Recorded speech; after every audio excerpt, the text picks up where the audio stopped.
saya pernah dengar bahwa tindakan terbakar ini adalah untuk membuat satu farming baru gitu. Misalnya penanaman jenis sesuatu yang harus dikosongkan gitu. Benar nggak sih itu? Iya, Pak Prof. Bambang Hero itu ya salah satu ahli kebakaran hutan dan lahan di Indonesia dari IPB itu selalu bilang, sebenarnya gampang untuk melihat siapa yang membakar hutan ini. Lihat aja siapa yang menanam kembali dan apa yang ditanam setelah kebakaran hutan terjadi. Tempo bahkan pernah menulis sekitar tahun 2015, habis asap terbitlah sawit. Dan saya bisa menyebutkan satu-satu nama mereka. Kalau seandainya saya aja yang cuman sekedar aktivis gitu ya, yang mencoba memahami isu ini, saya yakin orang-orang di kementerian, bahkan orang-orang di universitas bisa menyebutkan nama mereka dengan lebih jelas, Mas. Dan ini udah banyak diprediksi, Mas. Semakin besar krisis iklim atau semakin panas bumi ini, bencana yang terjadi di Indonesia itu bisa 8 kali lipat lebih besar.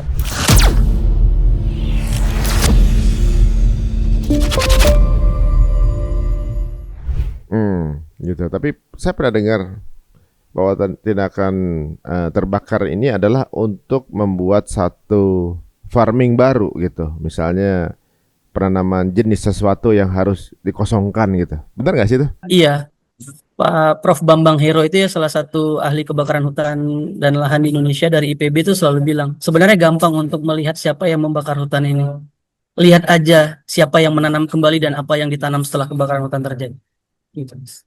Tempo bahkan pernah menulis sekitar tahun 2015, habis asap terbitlah sawit. Menyedihkan ya sebenarnya, tapi ya itu fakta yang harus kita terima. Kalau memang keterkaitan dengan itu berarti ada juga hal-hal yang mirip-mirip ya. Misalnya gini kayak bencana ini kan lagi saya kalau kita juga paham teman-teman semua ya bahwa Indonesia ini lagi langganan bencana gitu. Seolah-olah saya posting seolah-olah alam lagi ngajak ngobrol kita nih gitu. Belum lama kita habis kena banjir besar gitu di hutan yang ternyata udah gundul, kemudian banjir turun ke kota gitu. Ada juga gempa gitu, ada juga longsor. Sekarang kebakaran dan mostly kejadiannya di hutan gitu kan. Dan ada satu jenis tanaman yang keterkaitan dengan kejadian-kejadian ini gitu. Mungkin teman-teman bisa ya udah paham yang saya maksud ya gitu. Cuma yang jadi kemirisan ini adalah ya ini kan kita sama-sama tinggal di Indonesia dan ya, kepengen ya kita hidup sama-sama sesuai dengan keteraturan lah ya. Ini kan banyak hal terjadi di hutan, Bang. Dan para ahlinya juga banyak gitu ibaratnya. Yang jadi pertanyaan, apakah kita darurat ini sarjana kehutanan apa Bang? Soalnya kan kejadian di hutan terus gitu. Ini sarjana kehutanan Indonesia pada kemana ini? Gitu ibaratnya kok kejadian berulang kalau nggak banjir, kebakaran, longsor, ya hal itu gitu yang terjadi. Kayaknya kejadian alam ini ada campur tangan manusianya gitu. Mungkin nggak sih Bang? Wilayah kejadian atau bencana-bencana hidrometeorologis ya. Ini bisa dibilang sebenarnya tidak sulit untuk mengatakan bahwa ini adalah hutang ekologis yang kita bayar hari ini dari kelakuan-kelakuan ekstraktif kita tahun-tahun sebelumnya. Jadi kita sedang membayar hutang-hutang ekologis. Dan itu kenapa saya dan kawan-kawan selalu bersuara untuk cukupkan melakukan ekstraktivisme ini dan cukupkan dengan apa yang sudah ada, karena suatu saat hutang ekologis ini juga akan kita bayar sebenarnya, dan yang menjadi korbannya adalah generasi-generasi sebelum kita yang akan hidup di muka bumi ini. Jadi ini sebenarnya adalah hutang ekologis gitu. Jadi apakah ini diketahui oleh para ahli? Banyak, Mas. Ahli klimatologi di Indonesia itu banyak. Bahkan ada 6 orang kalau tidak salah ahli klimatologi dari Indonesia yang ada di UNFCCC, di IPCC, di Interpanel on Climate Change-nya PBB gitu ya. Dan itu sebenarnya sangat membanggakan kita ya, ada ahli-ahli besar. Tapi kenapa kita tidak mendengarkan mereka, itu yang sebenarnya sangat kita sayangkan. Oh, jadi kita ada ahlinya sampai ke PBB sekali. Ada, Mas. Di Indonesia itu jadi seluruh dunia ada ahli-ahli utama, Mas, yang dikumpulkan di dalam satu forum namanya IPCC, Interpanel on Climate Change under UNFCCC, di bawah PBB yang berupaya untuk mengatasi krisis iklim. Kalau tidak salah ada 6 orang yang ahlinya atau profesornya ada dari Indonesia. Dan saya bisa menyebutkan satu-satu nama mereka. Kalau seandainya saya aja yang cuman sekedar aktivis gitu ya, yang mencoba memahami isu ini, saya yakin orang-orang di kementerian, bahkan orang-orang di universitas bisa menyebutkan nama mereka dengan lebih jelas, Mas. Nah ini kan tentunya juga itu punya ahli ya. Jadi orang ini Indonesia kan berapa juta itu hektar kita Indonesia yang hutan gitu ya. Dan para ahli-ahli ini juga orang yang biasa belajar karena lahan peperangannya ada di Indonesia sendiri ini. Ahlinya nggak kekurangan Indonesia. Ini kejadian tiap tahun kan agak sedikit mungkin jadi ironis ya guys ya. Ahlinya banyak, udah paham kita hutannya banyak, tapi kejadiannya setiap tahun. Apakah ini terbentur dengan misalnya para ahli ini terbentur dengan birokrasi atau bagaimana untuk kemudian mengasih inputan ke dalam gitu ya bahwa ini akan terjadi sesuatu ini apa mungkin nggak didengarkan atau juga mungkin banyak masalah lain yang lebih urgent atau bagaimana? Menurut saya disinilah kita sebenarnya butuh pemimpin yang memiliki pro terhadap perlindungan lingkungan hidup dan tidak meletakkan hutan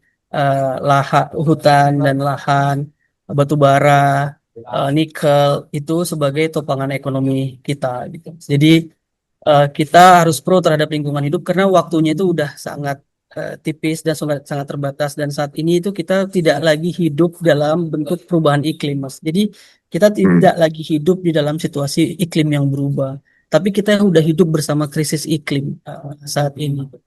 Dan ini udah banyak diprediksi, Mas. Semakin besar krisis iklim atau semakin panas bumi ini, bencana yang terjadi di Indonesia itu bisa 8 kali lipat lebih besar. Bayangkan, Mas, kondisi sekarang aja kita udah sulitnya bukan main. Bayangkan kalau bencana hidrometeorologis yang terjadi di Indonesia dalam waktu dekat 10 atau 15 tahun yang akan datang itu akan terjadi 8 kali lebih lipatnya. Dan ini bukan saya yang mengatakan, Mas. Ini adalah hasil annual report ke-6 dari IPCC tadi. Apakah ini membuat darurat tindakan nggak dari informasi ini kepada pemangku kebijakan atau biasa-biasa saja? Iya, seakan-akan darurat ya, Mas. Tapi saya masih melihat proses penanganan yang dilakukan adalah masih metode lama. Salah satunya adalah dengan mencari tersangkanya, dengan mencari orangnya, gitu ya. Padahal situasinya adalah memungkinkan sebenarnya kebijakan atau memungkinkan sebenarnya kebakaran hutan ini terjadi juga disebabkan oleh ulah atau tingkah laku pemerintah dengan kebijakannya yang tidak pro terhadap lingkungan dan memberikan izin-izin pembukaan lahan perusahaan-perusahaan ini kan, Mas, bergerak karena ada izin dari pemerintah kan. Makanya saya bilang, kenapa Greenpeace ini selalu nyalah-nyalahin pemerintah? Karena mereka yang punya kewenangan, pemangku kebijakan ini yang punya kewenangan.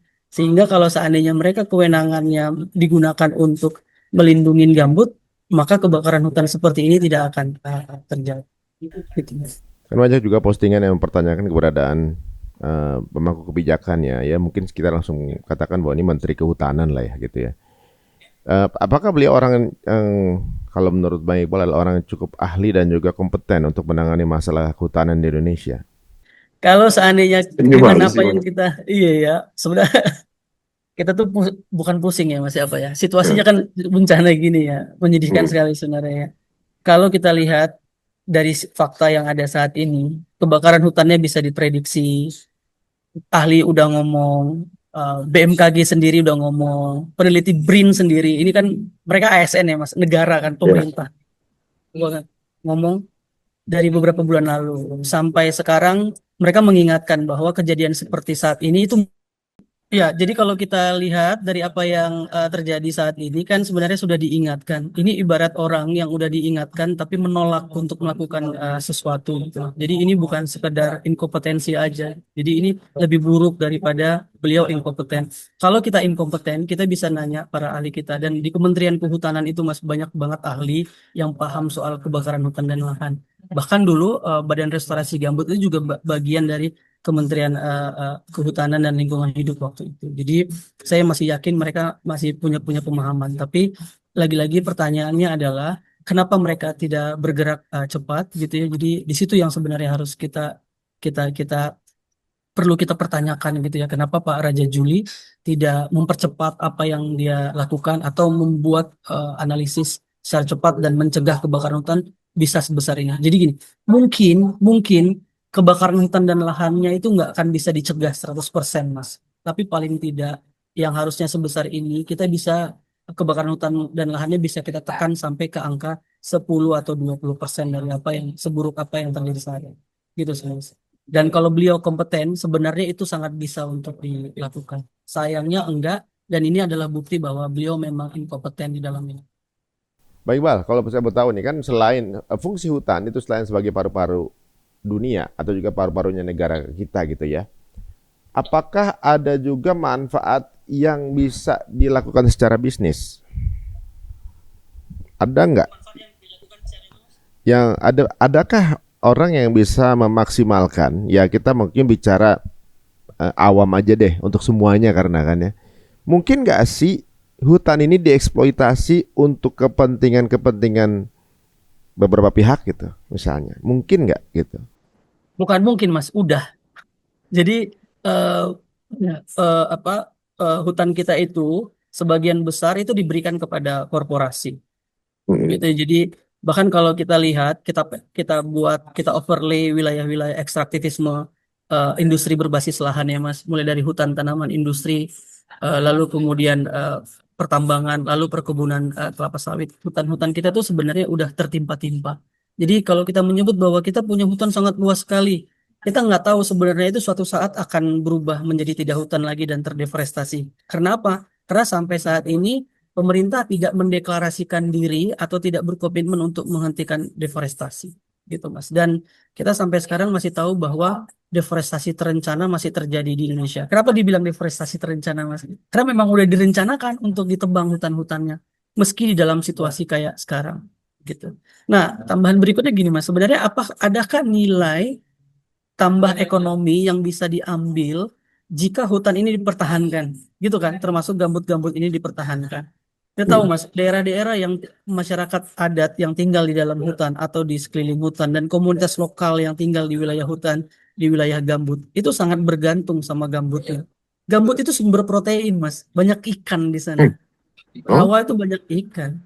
Itu Masya Allah, Mas. Kalau mau makan ikan air tawar yang enak itu ya di gambut, Mas. Kemudian itu besar-besar. Dan banyak kalau kita tahu gambut itu tempat proteinnya masyarakat di orang yang tinggal di sekitar hutan dan sekitar gambut. Jadi bahkan wilayah-wilayah gambut itu menjadi makanya disebut sebagai wilayah kelola rakyat atau ruang hidup, Mas. Kan kita berpikir bahwa gambut ini nggak ada gunanya kan, Mas. Banyak yang ngomong kayak gitu. mm. Lahan tidur gitu. Padahal memang mereka nggak tinggal di situ. Mereka tidak nanam padi di situ. Mereka nanam padi di tempat lain. Mereka tinggal di tempat lain. Tapi itu adalah tempat yang mereka kunjungin untuk mereka mendapatkan protein, ikan dan sebagainya. Mereka karena kan nggak ada pasar di sana. Ada pasar, tapi ya tentu mereka kalau mau butuh ya mereka mancing, mereka ngambil. Makanya Mas, banyak kanal-kanal di wilayah Sumatera Selatan, Lampung yang di dalam gambut itu ya memang mereka untuk menangkap menangkap ikan, gitu Mas. Jadi belum lama saya lihat sih postingan viral yang ngobrolin mengenai masalah ini kalau gambut itu bukan sesuatu yang penting gitu ya. Dan ternyata langsung dibuktikan oleh alam dalam beberapa waktu saja. Langsung beberapa. Ini Bu, ketakutannya di situ ya Mas. Saya sering sekali berharap bahwa para orang-orang yang mengikuti isu-isu krisis iklim, klimatologi, bencana ini, omongannya sering salah gitu, Mas. Tapi ternyata omongannya sering benar. Bukan omongannya yang benar ya, tapi alam akhirnya membuktikan sendiri gitu untuk memberitahu kita bahwa kalau kita mengeksploitasi berlebihan dan tidak tahu kapan cukup, maka kita harus membayar hutang ekologis. Jadi kita mungkin akan berpikir bahwa, nah aku mau mention ini juga ya Mas. Ada satu menteri yang bilang bahwa dia menyulap 1 juta lahan tidur gambut dan rawa di Kalimantan Tengah dan menjadi lahan produktif untuk menanam padi. Inilah pemahaman yang sangat ekstraktif sekali. Dan fakta membuktikan Mas, kebakaran hutan dan lahan salah satu yang terbesar, bahkan yang terbesar di Indonesia itu di tahun 97 ya. Tahun 97 itu 50% lebih dari 50%-nya berada pada lahan yang dibuka untuk penanaman sawah dan padi pada masa Soeharto. Gitu. Jadi fakta sebenarnya udah sejarah, data, fakta udah memberitahu kita bahwa udah mengingatkan kita jangan dibuka. Tapi kita selalu menganggap sesuatu yang tidak mendapat kita, bukan kita yang mendapatkan ekonominya, kita menganggap lahan itu adalah lahan tidur. Gitu, Mas. Ya sebenarnya kan ya, di keyakinan saya gitu untuk mengetahui sesuatu kan ikro ya, dipelajari atau dianalisa. Dan karena semuanya pengulangan kan sebenarnya. Eh, Sebenarnya sejauh ini semua tuh cuma memahami pola sih. Nah kalau kita dibilang memahami pola, polanya sebenarnya udah kelihatan. Polanya udah seperti ini.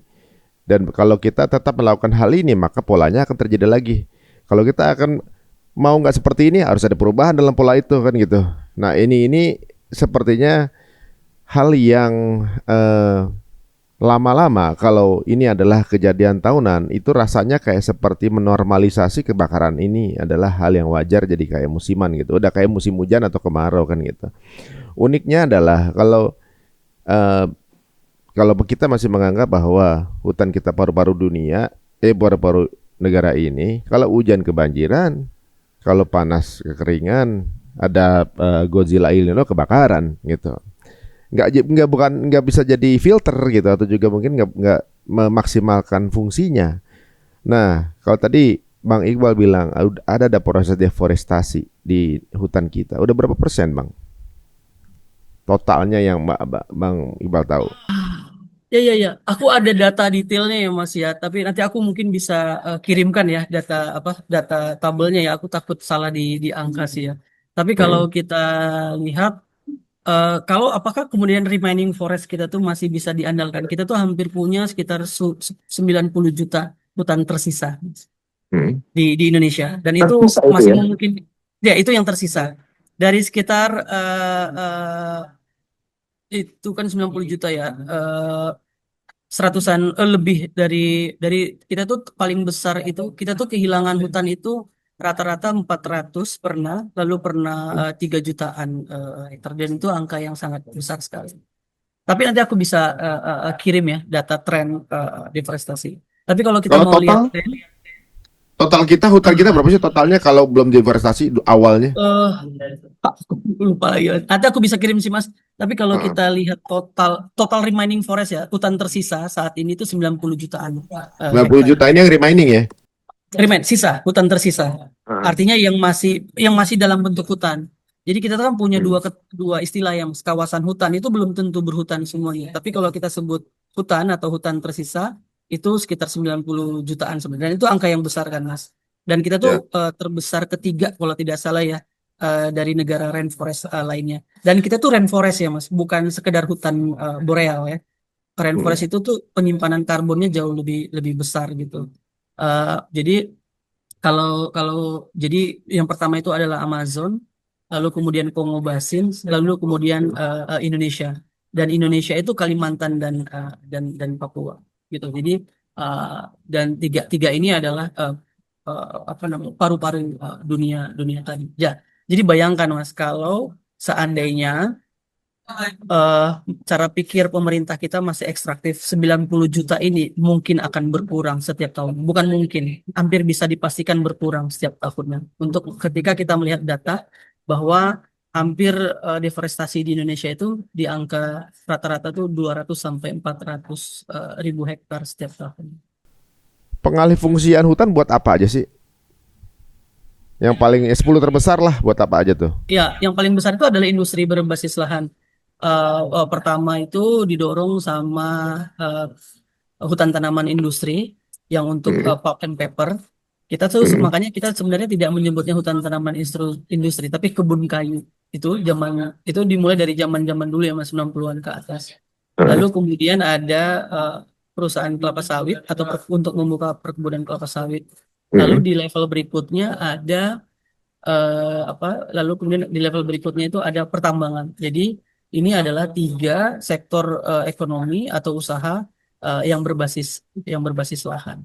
Selebihnya itu kecil-kecil sebenarnya Mas. Makanya saya bilang tadi, kita tuh sering sekali menyalahkan pekebun, sering sekali menyalahkan masyarakat adat, sering sekali menyalahkan orang yang membuka dengan lahan di bawah 2 hektar gitu. Padahal persoalan utamanya nggak di mereka, tapi mereka yang kita tangkap, mereka yang padahal mereka ini kan tulang-tulang punggung ekonomi ya. Jadi di sini sebenarnya kita melihat keberpihakan pemerintah kita itu sebenarnya tidak pada masyarakat kecil, tapi berpihak pada korporasi-korporasi besar. Saya buktikan ya Mas, ya. Ada satu perusahaan di Sumatera Selatan yang hari ini terbakar juga, Mas. Dan itu terbakar bertahun-tahun. Tahun 2015, 2016 ya.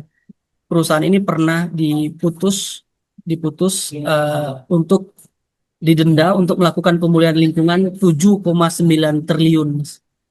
Hmm. Kurang lebih ya 7,9 triliun. Ya. Lalu oleh KLHK menang Mas, dimenangkan dan mereka berkewajiban memberikan denda pemulihan itu sekitar 3,9 triliun. Eksekusinya Mas, atau kemudian mereka banding. Kalau tidak salah pada tingkat kasasi dan pengadilan tinggi ya, perusahaan menang dan menjadi 78 miliar dendanya. Dan sampai sekarang beberapa teman-teman masih meminta data apakah uang itu sudah diserahkan dan sudah dilakukan melakukan pemulihan. Itu yang pertama Mas. Berikutnya, Greenpeace tahun lalu selama 2 tahun melakukan gugatan salah satunya perusahaan ini di Sumatera Selatan Mas. Ada perusahaan ini. Kami meminta mereka bertanggung jawab karena mereka punya tanggung jawab karena mereka mendapatkan keuntungan dari kebakaran hutan ini. Tapi kita dikalahkan oleh pengadilan. Jadi bahkan warga negara yang bukan cuma Greenpeace ya, ini sama masyarakat Palembang, OKI, dan di beberapa kampung kita menuntut perusahaan ini, 3 perusahaan sebenarnya, dan kita kalah. Bahkan teman-teman kalah. Oh, jadi dimenangkan. Bahkan di Kalimantan Tengah Mas tahun 2015 setelah keluar kebakaran hutan, masyarakat Kalimantan Tengah mengeluarkan yang namanya Citizen Lawsuit Mas. Presiden Jokowi kalah waktu itu Mas. Dan Presiden Jokowi dinyatakan bersalah dan bertanggung jawab terhadap kebakaran hutan ini. Tahu nggak Mas apa yang dilakukan oleh pemerintah saat itu dipimpin oleh Presiden Jokowi? Karena waktu itu langsung presidennya. Presiden melakukan banding terhadap putusan itu dan beliau menolak untuk dipersalahkan. Lalu kemudian di tingkat kasasi masyarakat menang kembali, lalu kemudian menang kembali, lalu beliau waktu itu di kasasi menang, lalu kemudian beliau mengajukan PK terhadap putusan itu dan masyarakat di ujungnya kalah dan memenangkan presiden. Padahal salah satu yang diminta masyarakat Kalimantan Tengah adalah dibangunnya rumah sakit paru di Kalimantan Tengah. Karena mereka adalah epicentrum kebakaran hutan. Bayangkan Mas, jika pada saat itu Pak Jokowi bersedia menerima pengakuan bahwa pengadilan sudah memutuskan dia kalah dan dia membangun rumah sakit paru. Bayangkan berapa banyak orang yang mungkin untuk bisa diselamatkan saat terjadi kebakaran hutan dan lahan seperti saat ini. Tapi pemerintah kita menolak, bahkan itu adalah keputusan pengadilan. Tadi boleh tahu nggak di sana akhirnya dibangun nggak rumah sakit paru? Tahu saya belum ada sampai sekarang. Sekarang kan kalah di kasasi, di peninjauan kembali. Enggak, bukan dari situ, tapi dari yang lain mungkin ada yang membangun nggak? Ya, sampai sekarang aku belum tahu ada rumah sakit khusus paru ya di Kalimantan Tengah. Tapi setahu saya nggak ada. Belum ada ya? Rumah sakit khusus paru ya Mas ya. Ya rumah sakit tentu ada di sana. Dan di sini kan ya kita juga ngomong panjang lebar juga sepertinya terbentur sana sini ya teman-teman semuanya ya, seperti kita tahu ya. Dan saya rasa juga Bang Iqbal juga banyak tertahan nih ngomongin kayaknya nih. Bang, itu pengalihan fungsi tersebut itu kebanyakan untuk masyarakat atau untuk bisnis? Kepentingan masyarakat atau kepentingan bisnis? Bilang itu untuk bisnis Mas. Angkanya ada kok. Lahan-lahan yang dikuasai korporasi itu jutaan. Aku sebut ya Mas, 3 perusahaan yang digugat sama Greenpeace di Sumatera Selatan tadi. Itu mereka punya penguasaan lahan itu hampir 3 juta hektar. 3 juta hektar. 3 juta. Besar juga ya. Ada masyarakat yang punya 3 juta hektar? Nggak ada Mas. Ya misalnya gini contoh, misalnya tadi yang terbesar nggak ada. Nggak, jadi gini Bar, tadi mungkin sebagai contoh tadi yang disebutkan sama Bang Iqbal ya, salah satunya adalah mungkin pengelolaan sawit ya kan. Itu pengelolaan sawit itu total berapa hektar untuk sawit misalnya? Kalau total sawit di itu ada beberapa perbedaan data ya Mas, tapi kurang lebih itu di 16,7 juta hektar dan sekitar 3,2 atau 3,3 hektar itu di dalam kawasan hutan. 16,7 juta hektar itu apa ya? Iya, kemarin aku ngobrol juga ya sama Ustadz Felix soal ini. Pas aku Hah? hitung-hitung tuh kemarin aku ngobrolnya hampir se-Sumatera ya. Dia tuh lebih dari setengah pulau Sumatera. Sumatera itu kan sekitar 4, jadi gini, kalau ukuran pulau itu kan kilometer persegi ya Mas ya. Jadi Ya. kalau 16,7 juta hektar itu sekitar 160.000 kilometer persegi kan ya. Jadi Mm-mm. Sumatera itu tuh berarti hampir 400-an ribu. Jadi ya hampir setengah dari Pulau Sumatera. Besar itu ya Ya untuk besar banget. untuk Kalau digabung ya untuk Mas. Jadi kalau semua digabung tuh besar banget. ah, ah. Dan sebenarnya Nah, itu udah cukup sih ya. Tapi untuk kebutuhan sawit kita di Indonesia sebesar itu memang. Kalau emang buat kebutuhan sawit masyarakat sih sebenarnya ya head to head lah karena kebutuhannya kan segitu. Jadi ya diproduksinya segitu. Mungkin ini adalah satu upaya untuk apa namanya me- mengakomodir kebutuhan masyarakat untuk sawit sendiri gitu kan. Emang kebutuhannya berapa? Di kita itu kan sebenarnya cuma sekitar 2-30% dari total produksi yang ada. Sebagian besar itu kita ekspor kan. Jadi kalau untuk kebutuhan dalam negeri itu lebih dari cukup sebenarnya di Indonesia. CPO-nya ya Mas ya, crude palm oil-nya yang kita ah, ekspor. Tapi kalau misalnya disebut sawit-sawit rakyat, bahkan menurutku nggak sampai 10% dari total perkebunan sawit di Indonesia itu dimiliki oleh rakyat. Sebagian besar itu dimiliki oleh perusahaan-perusahaan besar. Ya ini mungkin bisa menjadi diskusi teman-teman semuanya ya. Mungkin ada yang bisa mungkin apa namanya memberikan jalur diskusi yang terbuka seperti ini ya bagaimana caranya apa yang dilakukan itu kembali juga ke masyarakat dan juga untuk kebutuhan masyarakat karena di sini kalau kita lihat ya dari Bang Iqbal tadi kalau kebutuhan sebenarnya cuma 30% dari sawit tersebut gitu kemudian em, berarti ada 70% yang kemudian digunakan untuk perniagaan misalnya gitu diekspor atau juga untuk kebutuhan yang bukan kebutuhan masyarakat ya tentunya ada benefit yang bisa dikembalikan kepada masyarakat.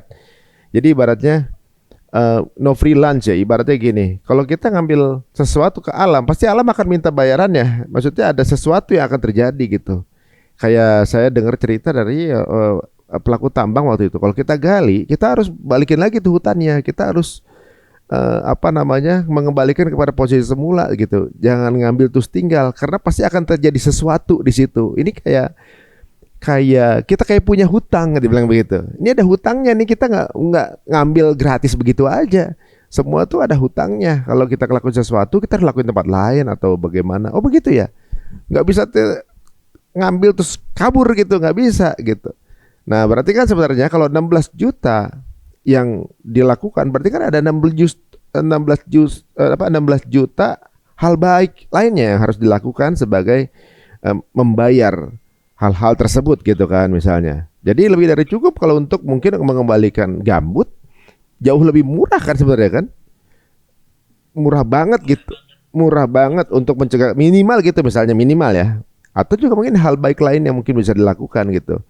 Ya mungkin ini bisa menjadi bahan diskusi kali untuk pihak terkait ya karena tentunya juga apa yang dilakukan oleh Bang Iqbal juga masyarakat yang mempertanyakan adalah untuk kebaikan bersama karena hidup bareng gitu kan.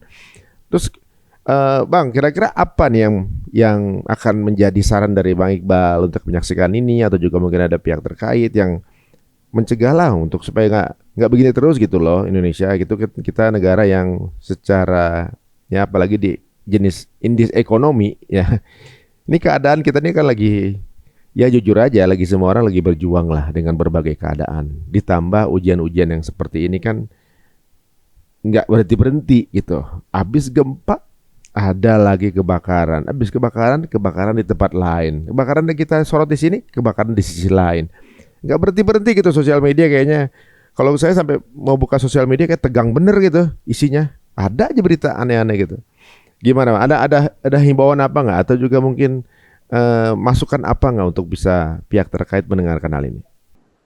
Masukan-masukan teknis saya rasa kementerian terkait gitu ya Mas dan para ahli sudah banyak memberikan dan maka mm, masukan saya berikutnya adalah dengarkan mereka, dengarkan mm, para ahli ini. Kenapa Pak Prabowo dan jajaran kementeriannya butuh mendengarkan mereka? Karena kalau Pak Prabowo punya target Indonesia sejahtera, Indonesia emas 2045, nggak akan ada Indonesia emas, tidak akan ada Indonesia sejahtera kalau lingkungan Indonesia ini nggak layak untuk dihuni. Jadi nggak akan ada pertumbuhan ekonomi, tidak akan ada kesejahteraan di bumi yang udah sakit dan di bumi yang udah.